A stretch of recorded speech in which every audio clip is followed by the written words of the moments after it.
Eto na mga kabasketball, ang ganda ng pag-uusapan natin. Coach Tim Cone, pinayuhan ng FIBA na magpalit ng ilang players sa Gilas Pilipinas kung gusto nating makasabay sa New Zealand at Australia.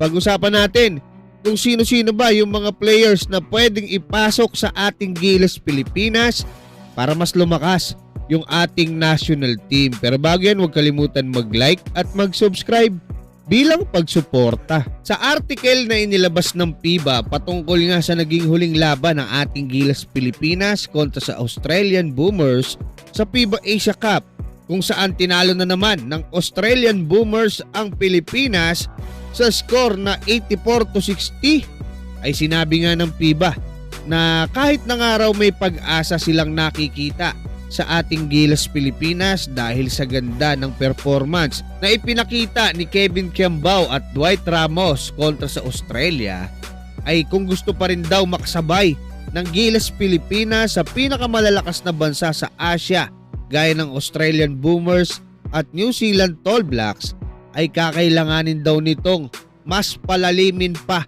ang kanilang lineup. O kumbaga, sa salitang kanto to, masakit to mga kabasketball. Kumbaga magpalit, magbawas ng butaw.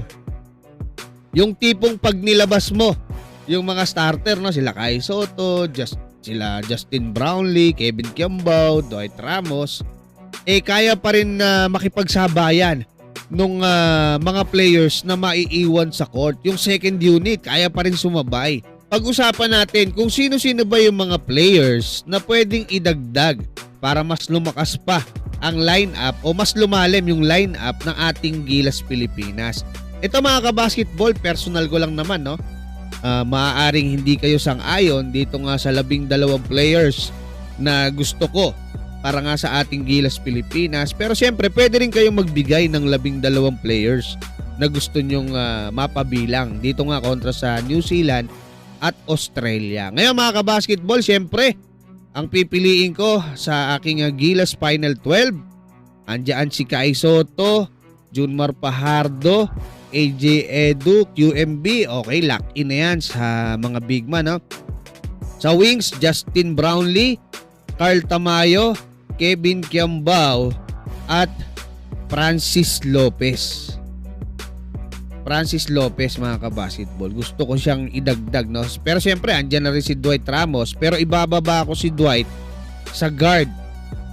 Si Francis Lopez, idadagdag ko siya, dagdag size at sa depensa, athleticism mga kabasketball dyan sa wings. Ngayon, kasama ni Dwight Ramos sa mga guards, siyempre kasama na yung shooting guard dyan, ay etong si Jordan Heading, dagdag shooter. At etong si Juan Gomez Deliano at Remy Martins. Sila po yung bubuo ng aking 12 players kontra dito sa New Zealand at Australian Boomers. Yan naman ay kung makikinig etong si Coach Tim Cone dito nga sa FIBA, no, na mas palalimin yung lineup. Pero kung hindi, kung si Coach Tim Cone ay kukuha pa rin or pipili pa rin doon sa existing na, no, na 18-man pool na 17 na nga lang dahil nagretiro na si Japet, ganun pa rin ang pipiliin ko. Siyempre si Kai, Junmar, AJ, QMB, si Carl Tamayo, si Kevin Kiambao, si Justin Brownlee, Dwight Ramos, si Jamie Malonzo, ipapasok ko yan, si Calvin Optana, kasi nga wala si Jordan Heading, malay mo naman umepekto yung shooting niya, si Juan Gomez Deliano at RJ Abarientos. Kaya mga kabasketball, sino ang inyong 12? Hanggang dyan, maraming salamat at God bless sa inyong lahat.